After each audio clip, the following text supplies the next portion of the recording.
Sifat audit eksternal. Tujuan dari sebuah audit eksternal adalah mengembangkan daftar terbatas peluang yang dapat menguntungkan perusahaan dan ancaman yang harus dihindari. Sebagai istilah terbatas menyarankan, audit eksternal tidak ditunjukkan untuk mengembangkan daftar lengkap dari setiap faktor yang mungkin dapat mempengaruhi bisnis. Sebaliknya, ini ditunjukkan untuk mengidentifikasi variabel kunci yang menawarkan tanggapan yang dapat ditindaklanjuti. Kekuatan eksternal. Yang pertama, kekuatan ekonomi. Yang kedua, kekuatan sosial, budaya, demografis, dan lingkungan alam. Yang ketiga, kekuatan politik, pemerintahan, dan hukum. Yang keempat, kekuatan teknologi. Yang kelima, kekuatan kompetitif. Ada hubungan antara kekuatan eksternal, kunci, dan organisasi. Proses pelaksanaan audit eksternal. Proses pelaksanaan audit eksternal harus melibatkan sebanyak mungkin manajer dan karyawan. Untuk melakukan audit eksternal, perusahaan pertama-tama harus mengumpulkan intelijen, kompetitif, dan informasi tentang tren ekonomi, sosial, budaya, demografis, lingkungan, politik, pemerintahan, hukum, dan teknologi. Setelah informasi dikumpulkan, itu harus diasimilasi dan dievaluasi. Program intelijen kompetitif. Apa itu intelijen kompetitif? Kecerdasan kompetitif sebagaimana didefinisikan secara formal oleh Society of Competitive Intelligence Professionals adalah proses yang sistematis dan etis untuk mengumpulkan dan menganalisis informasi tentang aktivitas kompetisi dan tren bisnis umum untuk memajukan tujuan bisnis sendiri. Kecerdasan kompetitif yang baik dalam bisnis, seperti dalam militer, adalah salah satu kunci sukses.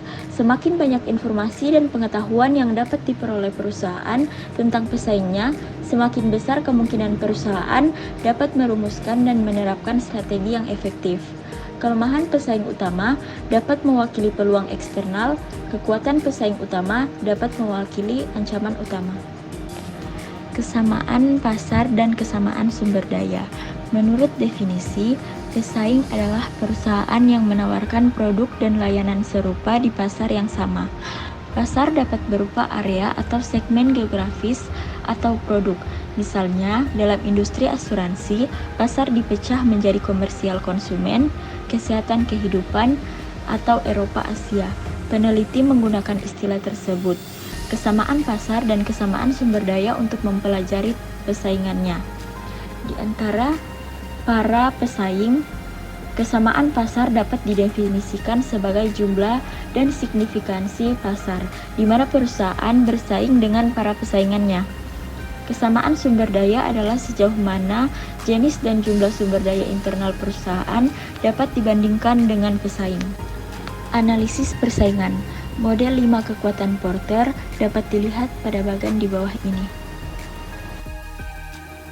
Potensi masuknya kompetitor baru. Setiap kali perusahaan baru dapat dengan mudah memasuki industri tertentu, intensitas daya saing antar perusahaan meningkat.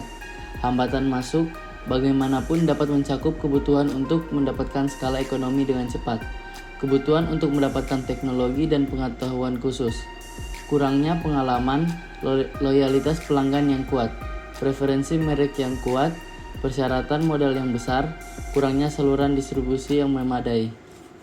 Kondisi yang menyebabkan persaingan tinggi di antara perusahaan yang berkompetisi. Potensi pengembangan produk pengganti. Di banyak industri, perusahaan bersaing ketat dengan produsen produk pengganti di industri lain.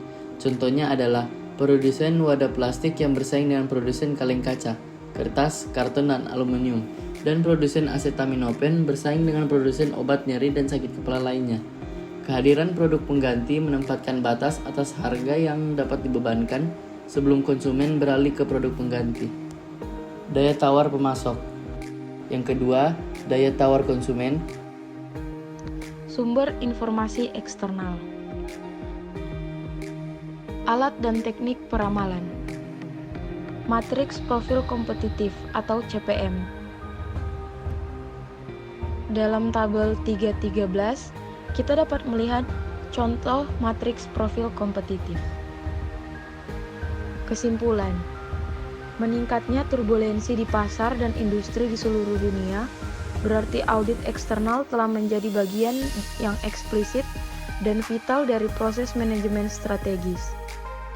Bab ini memberikan kerangka kerja untuk mengumpulkan dan mengevaluasi informasi ekonomi, sosial, budaya, demografis, lingkungan, politik, pemerintahan, hukum, teknologi, dan persaingan.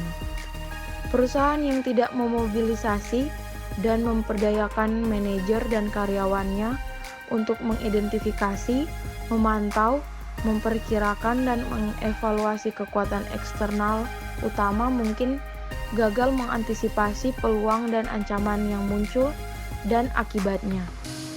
Dapat mengejar strategi yang tidak efektif, kehilangan peluang, dan mengundang kematian organisasi. Perusahaan yang tidak memanfaatkan internet tertinggal secara teknologi.